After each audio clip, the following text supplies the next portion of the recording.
want to know where I can. Hi guys, welcome back. Today I'm doing a big Q&A on university, finances, life experience, love, just about everything. I will also be timestamping all of the topics, so look in the comments if you don't want to listen to me ramble for 10 minutes. We're going to be getting a little bit juicy with some of the questions and answers, so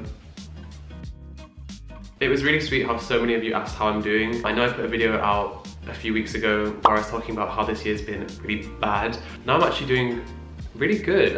It's December now, so the last month of 2019, but onwards and upwards. I found this question a little bit funny, but I get where it's coming from. There is definitely time to date as a med student. There is time to do anything within reason as a med student. So you need to figure out what is important to you. If dating is something you want to try and you want to experience, then you can make time for that. You have most evenings off, you have most weekends off, so there is all that time to do whatever crazy stuff you want to do. I mean, I've had time in med school to go to the gym, date, do whatever you want, and as long as you're still going to university and doing your work, then you'll be fine. Short answer is that I would still do medicine, but if jobs were based purely off of enjoyment and money wasn't a consideration, stability wasn't a consideration, I'd probably do something like film. But I also really liked physics in school, and I'm still really fascinated by space. But yeah, I don't know. I struggle with balancing like science with creativity because they are quite distinct. Even though doctors love to argue that medicine is a science and an art, it is definitely more of a science. There is some aspect of art, but it's not really creative like film is. Anyway.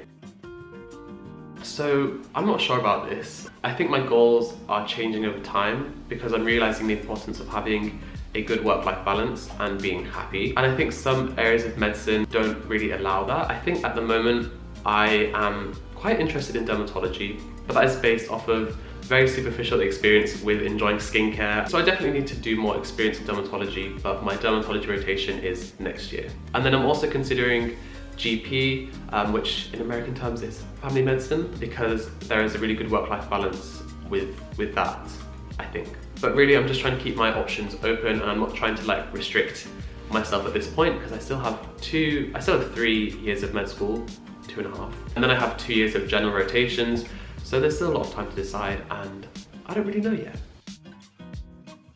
I think it's super important to get experience and just go to work in hospitals, volunteer in hospitals, speak to doctors, speak to med students if you can, and really try to build a picture of what it would be like working as a doctor, and if it's something you would enjoy, that's so important.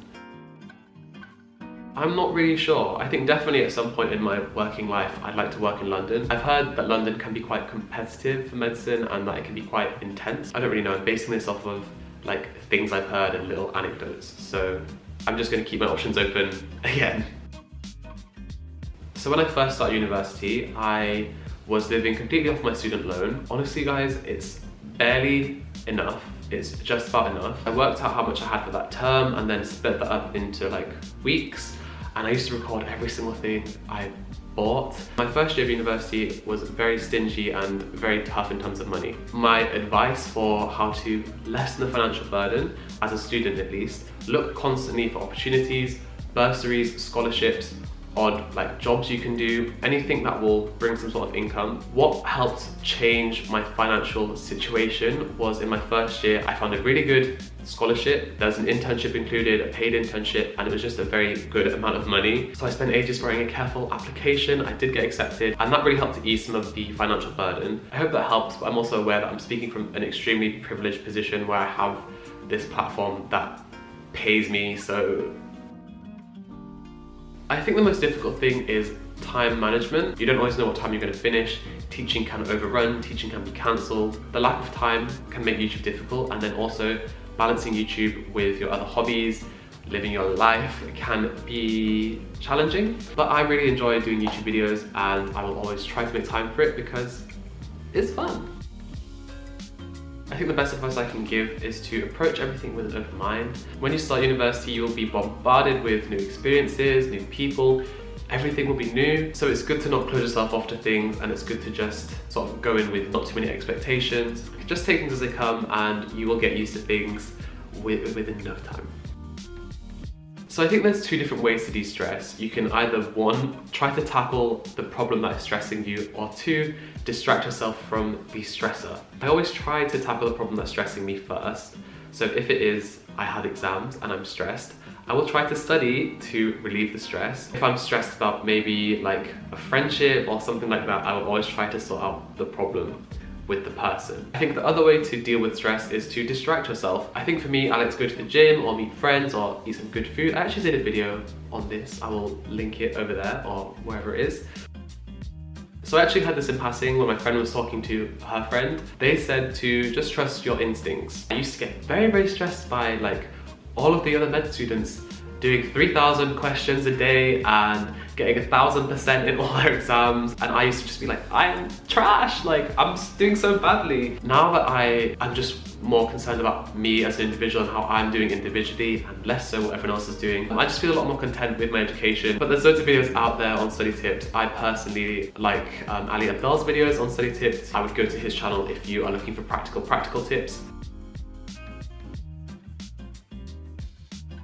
Firstly, don't beat yourself up if you find yourself procrastinating. I think if you do find yourself procrastinating, remind yourself of your goals, your motivations, what drives you to do things, what drives you to be motivated. I think also just plan your time, set yourself deadlines. You need to like give yourself that kickstart. I had a breakup in summer. Obviously, it was really not good, but I tried to just keep myself busy, spend time with my friends. I also went to China, so I was really busy and quite distracted. I think it's important to just accept that healing takes time and you're going to be sad for a while. You just have to wait it out, do things you enjoy whilst that healing process is occurring. I think I've matured a lot. I think I really feel like an adult now. I think it's weird that we're like classed as adults when we're 18, because I'm 22 now and I only just feel like an adult. But anyway, I think I've grown up a lot this year. I feel quite independent and yeah. And I think this would be ID. I think that's her name, but I've just been obsessed with her music as well, so please listen to her. She's very underrated. So these glasses are from Jimmy Fairley. I love them. They're super cute and just like round and stuff. So the moisturisers I've been using at the moment are the Jung moisturiser by Etude House and the CeraVe, oh my god, this is in French, I don't know what it's called in English.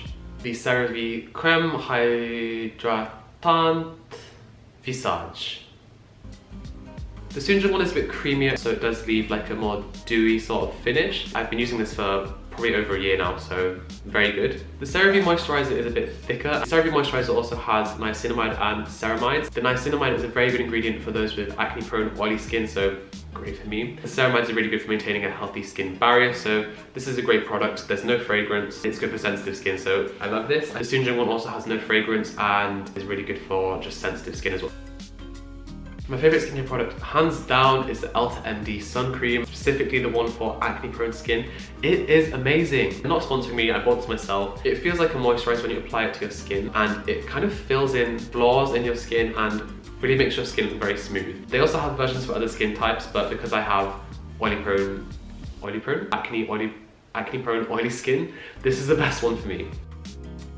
So I mainly buy my clothes from places like Uniqlo, Zara, Urban Outfitters, Weekday, but I'm trying to be more aware of sustainable fashion and I'm trying to buy items that I think will last me for years. I think the problem with these high street brands is that they are so obsessed with keeping up to date with the latest trends, which is really just a way to sell more clothes. Probably sounds hypocritical from someone who buys from them, but I think what I'm trying to do is just buy more durable, like long-term pieces. So that is all the questions. I hope what I said was useful and I will see you guys in the next video. Bye!